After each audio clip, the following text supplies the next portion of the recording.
Petit avertissement, cet épisode est un petit peu particulier puisqu'il s'agit de l'audio d'une vidéo que j'ai publiée il y a quelques jours. Donc si tu as déjà regardé cette vidéo, tu n'as pas besoin d'écouter ce podcast.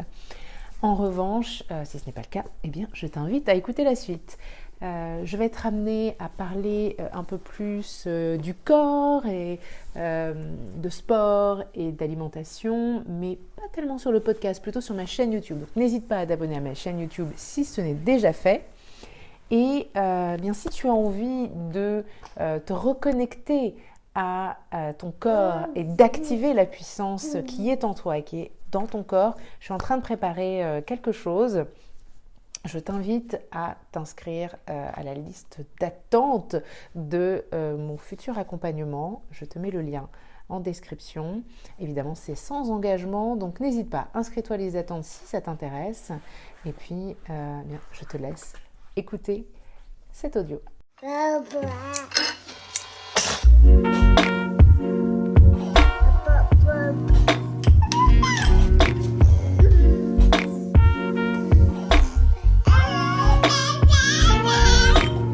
Ça dépendra de moi.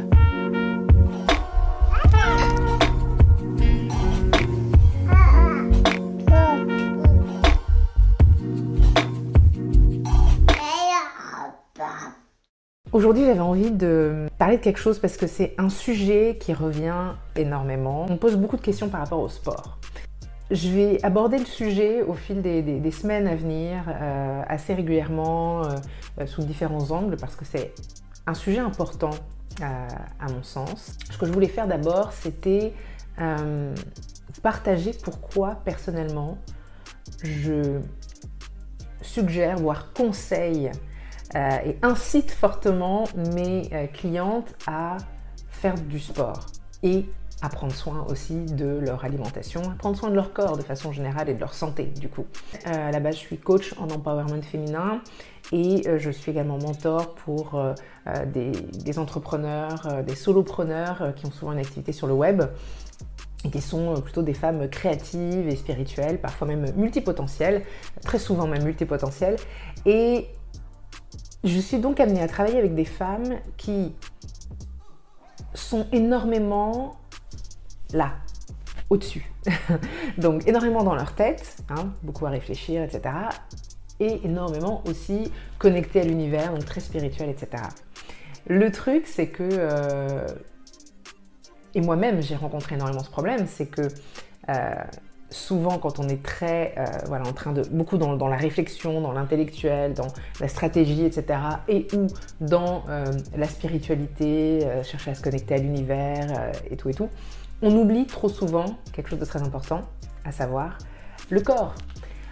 Or, c'est crucial pour plusieurs raisons. La première, c'est une raison évidente, et c'est donc ce que je vais vous décrire là sont les raisons pour lesquelles vraiment j'invite et j'incite fortement mes clientes à faire du sport. La première raison, c'est évidemment la santé, tout simplement. Ça me paraît évident.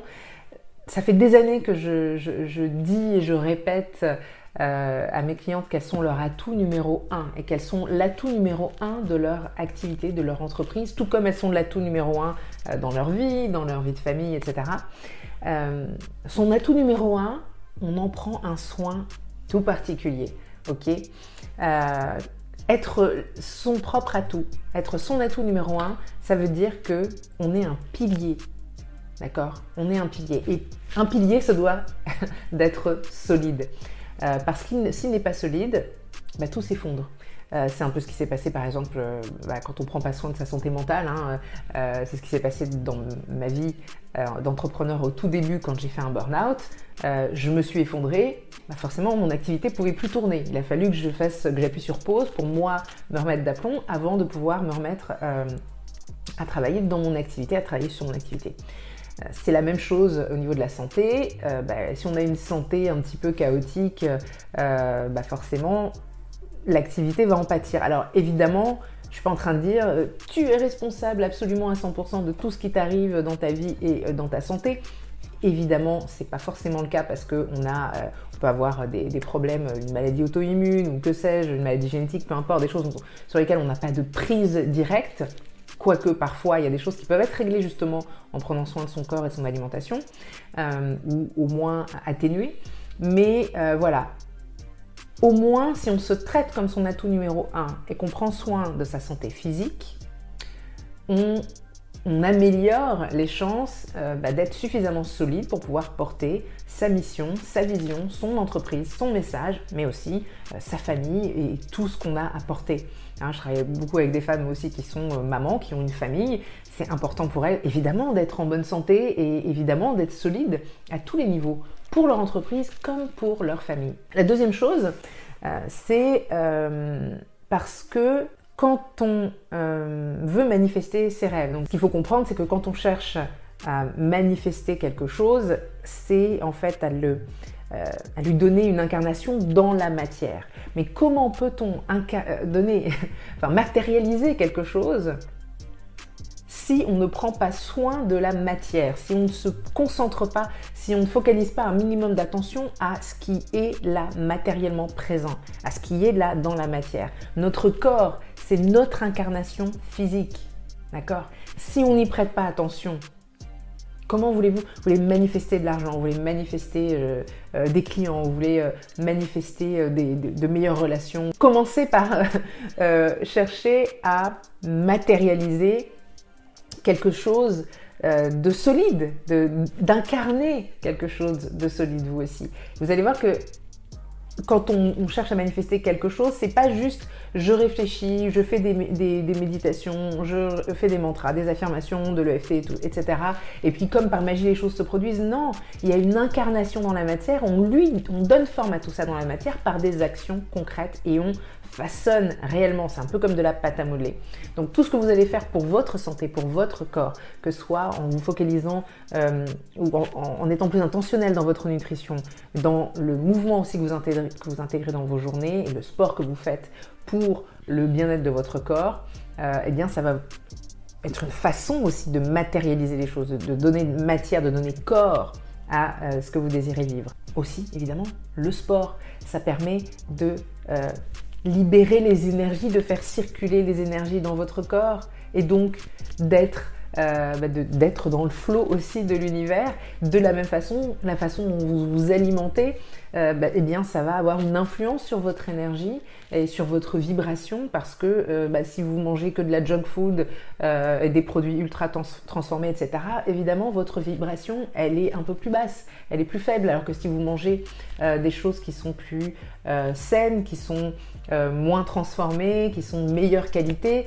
et dans des quantités, on va dire, proportionnellement plus intéressantes et plus réfléchies, forcément ça va avoir un impact. Et puis la dernière raison pour laquelle vraiment j'encourage vivement mes clientes à faire du sport et à s'intéresser à leur nutrition, c'est aussi parce que pour se reconnecter à sa puissance, à la puissance qu'on a déjà en soi, il n'y a rien de tel que de se sentir puissante physiquement. Et je peux vous assurer que quand on fait du sport et que quand on accorde de l'importance à sa nutrition, on sent sa puissance, on la sent. On y est directement connecté et reconnecté et ça change énormément de choses. L'énergie n'est plus la même, on sent qu'on a beaucoup plus de vitalité, il y a plein de choses qui se passent dans le corps et dans l'esprit et croyez-moi, pour quelqu'un comme moi qui travaille sur l'empowerment féminin de différentes façons, sous différents angles depuis quelques années maintenant, croyez-moi, le lien il est direct. Ça a tellement d'impact, c'est juste incroyable. Et moi j'y trouve énormément justement d'empowerment dans le fait d'avoir repris mon alimentation en main, mon corps en main, en faisant du sport, en m'alimentant correctement, ce qui n'était pas le cas avant. Et je m'y suis mis vraiment très tard. Comme quoi, il n'est jamais trop tard. J'ai jamais été aussi en forme aujourd'hui à 40 ans que... non, jusqu'ici, c'était pas ça. Jusqu'à mes 37 ans, c'était loin d'être ça. Ça a tellement changé ma vie et... on me pose tellement souvent des questions par rapport à ça que je vais revenir pour en reparler sous différents angles. Si vous avez des questions, justement, profitez-en. Sur ces bonnes paroles, je vais vous laisser là-dessus. Et je vous dis à très vite pour une prochaine vidéo. Peace!